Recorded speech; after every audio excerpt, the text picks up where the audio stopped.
2월 27일 방송을 시작하겠습니다. 전반적으로 매크로 상황을 쭉 훑어보고 가시죠.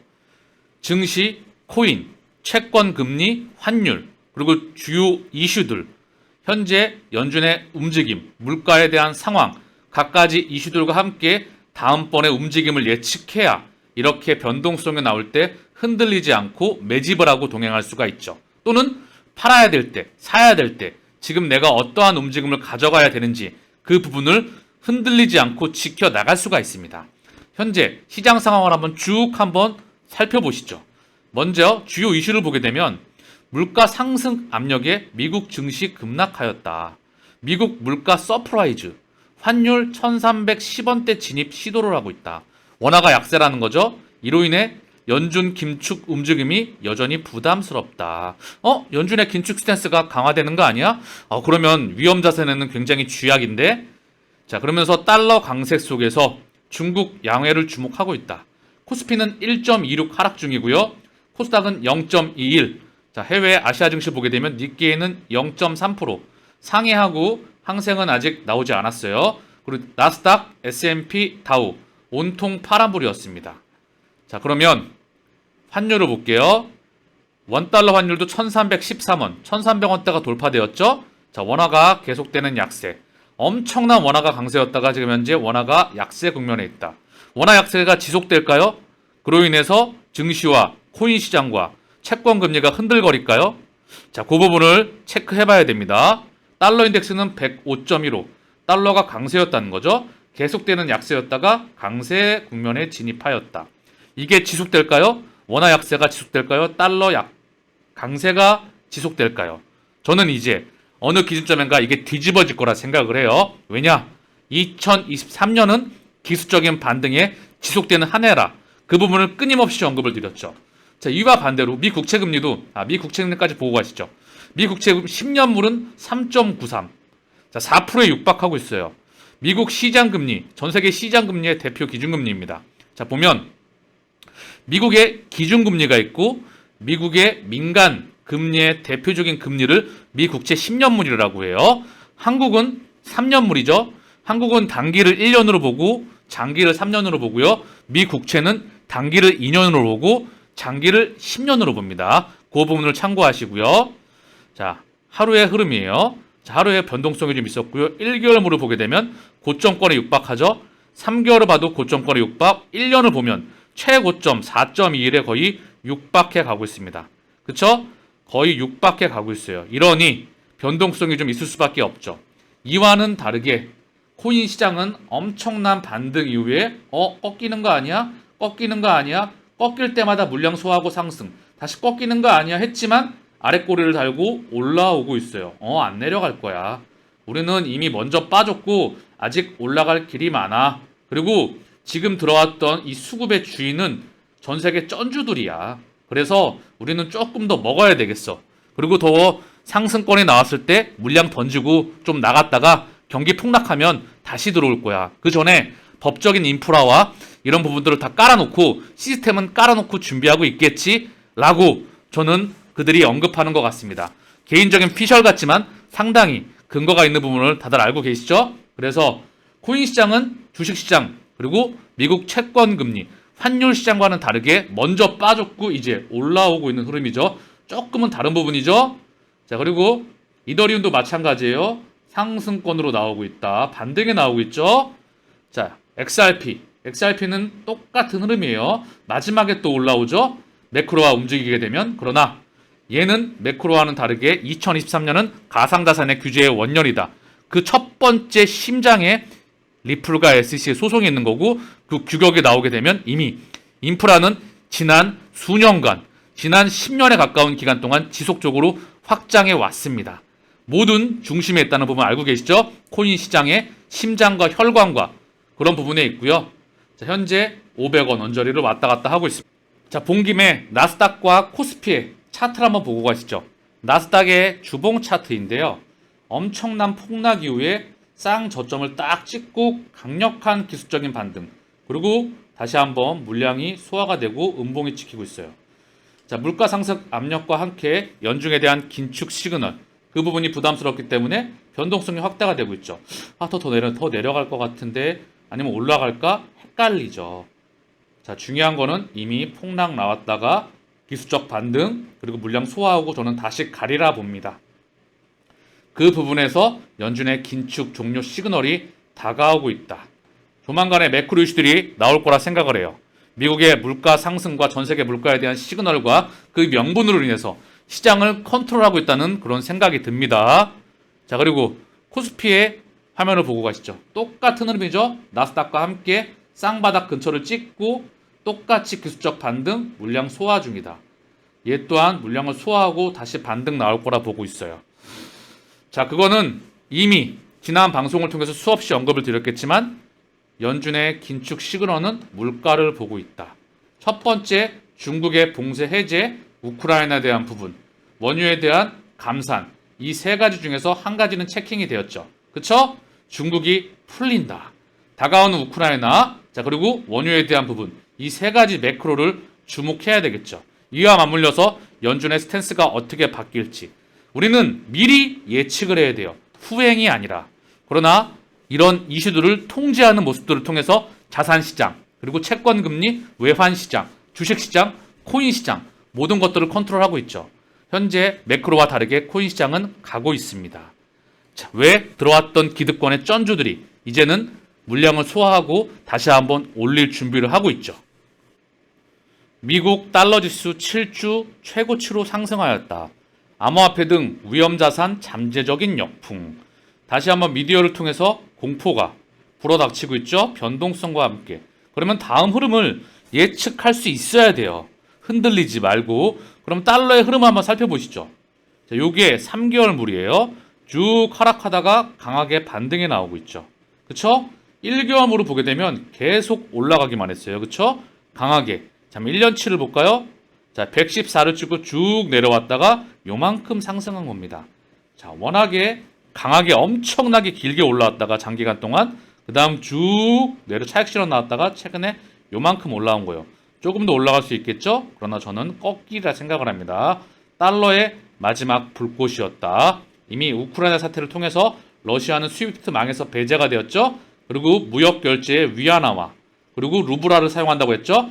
최종적으로 CBDC를 사용한다라고 언급을 하였습니다. 이 그림을 이해하시길 바랍니다. CBDC가 사용된다는 건 리플과 XRP의 세상이 도래함을 의미하고 결국 어제 방송에서 언급드렸던 ISO 20022, 스위프트 2.0 그리고 코인과 새로운 디지털 물질의 세상이 열리는 것을 의미합니다. 다시 한번 주식, 채권, 부동산이 코인과 NFT와 CBDC로 바뀌는 이런 세상에 들어가고 있다. 이거 하나만 봐도 그런 그림이 보여져야 합니다. 나중에는. 자, 그럼 원달러 환율도 한번 봐볼까요? 자, 3개월. 원화가 쭉 강세였다가 최근에 강하게 뛰었죠. 그쵸? 요거 3개월물, 1개월물 보죠. 엄청나게 뛰었죠? 원화가 약세였다. 자, 그럼 1년치로 봐볼까요? 자, 원화가 엄청난 약세였다가 강세였다가 최근에 이만큼 뛴 겁니다. 그 폭이 그다지 크지 않아요. 큰 그림에서 보면 늘 추세와 큰 판을 그리셔야 돼요. 자, 3년짜리 보면 더 크게 보이죠? 장기간 강세, 엄청난 원화의 강세였다가 찔끔 약세가 나왔다. 그 폭에 대해서 시장이 현재 미디어를 통하여서 굉장히 투심을 흔들어내고 있습니다. 남은 개인의 물량까지, 그게 주식이건 채권이건, 채권은 개인 투자가 거의 없죠. 주식이건 또는 코인에서 물량을 뜯어먹겠죠. 그쵸? 주식이건 채권이건 그리고 코인이건 간에 지금 자본이 들어와 있는 애들은 기득권입니다. 현재 주자들은요. 이거를 인정하셔야 돼요. 코스피 한 달 만에 장중 2400선 붕괴. 달러 급등 출발. 자, 굉장히 공포스럽죠. 그렇죠? 이렇게 딱 미디어를 통해서 언급되고 있어요. 그러나 우리는 방금 전 흐름을 살펴보았습니다. 자, JP모건에서 미국 기준금리 6%까지 상승 전망. 인플레이션 통제 이렇다. 자, 이러면 또 공포스럽죠. 미국이 기준금리 6%까지 올린다는데 저는 동의하지 않습니다. 이미 한계치까지 왔다. 미국 경제의 펀더멘탈과 세계 경제의 펀더멘탈이 현재의 금리를 감당하기에도 버겁다. 경제 판단은 좋지 못한데 인플레이션을 의도적으로 공급망을 축소를 시켜서 급등을 시킨 다음에 미친 듯이 금리를 끌어올려서 양털을 깎았다. 그러나 현재 펀더멘탈은 현재 꺾이기 직전이고 파괴되기 직전이다. 그래서 우리는 그 다음 시그널 또한 준비해야 됩니다. 새로운 세상을 만들기 위해서 의도적으로 과거의 시스템을 부셔버리고 있는 거죠. 자, 비트와이즈 CIO. 다음 암호화폐 강세장 역대 최대 사이클 될 것. 비트와이즈의 최고 투자 책임자 매트 호건이 암호화폐 시장의 다음 상승 사이클은 전례가 없을 것이다. 향후 3년 동안 암호화폐 시장을 낙관적으로 전망한다. 이번 불마켓 사이클, 즉 4년 주기 사용자 채택률, 총 시가총액 증가율, 우리가 관심을 두는 거의 모든 측면에서 역대 최대 사이클이 될 것이라고 주장하였다. 엄청난 강세론을 언급하고 있죠. 저 또한 동의하는 부분이고요. 또한 일각에서는 암호화폐 억만장자, 비트코인 진정한 강세장 오기 전에 폭락장 겪을 것. 자, 그러면서 내용을 조금 보면은요. 비트코인과 기타 위험 자산이 진정한 강세장이 오기 전에 큰 조정을 겪을 가능성이 높다고 비트맥스의 공동 창업자이자 전 최고 경영자인 아서 헤이즈가 이렇게 언급을 하였습니다. 자, 그래서 제가 보는 부분과 상당히 비슷해요. 현재 2023년은 기술적인 반등이다. 찐 상승이 아니라 강한, 조금 더 긴 기술적인 반등이다.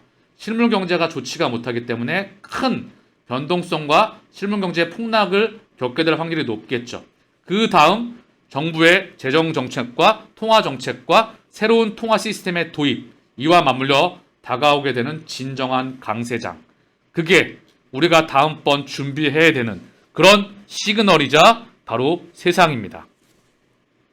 자, 국제자금 세탁 방지기구, 장지가 아니라 방지죠. 오타가 난 것 같고요. 대다수 회원국 트래블률 미이행하고 있다. 지침 이행 강화 로드맵 합의하였다. 자, 이거에 대한 부분 결국 합의, 무언가 규격에 대한 합의 내용이 계속해서 나오고 있어요. G20 재무장관 회의에서 암호화폐 개혁위에 매크로 이해를 촉구하고 있다. G20 재무장관 및 중앙은행 총재 회의에서 의장국인 인도가 암호화폐 개혁을 강조하며 글로벌 공조를 시사하였다. 인도 재무장관은 글로벌 암호화폐 개혁을 위해 매크로 영향에 대해 이해하려는 노력을 촉구한다. 책임있는 기술 혁신을 지원하고 금융 시스템의 안정성을 보호하기 위해서는 G20 국가 간의 공조가 필요하다. 금융에 대한 원 시스템, 상호 간의 운영, 상호 운영성, 금융 포용성, 디지털 혈관에 대한 인프라에 대한 확장, 리플렛, XRP, 암호화폐, 코인, 이런 모든 부분에 대해서 인프라를 깔아야 되겠죠. 공조 체계가 필요합니다. 자, 그래서 회의에서 금융 안정성과 규제 우선순위, 금융 포용성 증진을 위한 정책 접근법, G20의 생산성 향상 등에 대해 논의하였다. 인도는 인도네시아로부터 G20 의장직을 넘겨받으면서 암호화폐 규제 수립에 앞장서고 있다. 자, 무언가 규제에 대한 시그널 계속해서 언급이 될 것 같아요. 자, CBDC 인사이더의 CBDC가 은행 산업에 미치는 영향. 천문학적이죠. 사실 새로운 가치를 만들어내고 있습니다. 기존의 가치를 부셔버리면서 일정 기간 동안은 공존하게 되겠죠. 자, 중요한 말이 언급되는데 조금 이따가 살펴볼 수 있도록 하고요. 전반적으로 자, 샌프란시스코 연방준비은행 사내 CBDC 시스템 개발 위해 인력을 모집하고 있다. 이미 오래전부터 준비가 되고 있었죠. 중국의 디지털 위안이 세계 무역의 혁명을 일으킬 것인가. 일본은행 올해 말 디지털 N 파일럿을 출시한다. 파일럿 프로그램을 통해서 디지털 N 사용을 테스트하는 일본. 자, 일본 상당히 준비를 하고 있다. 어느 순간 급작스럽게 발표가 되겠죠. 일본과 그리고 미국, 유럽 이미 다 준비 중이고요. 인도네시아 중앙은행 도메 CBDC 협의 프로세스를 공개하고 있다. 일본은행 4월 CBDC 시범 프로그램 출범한다.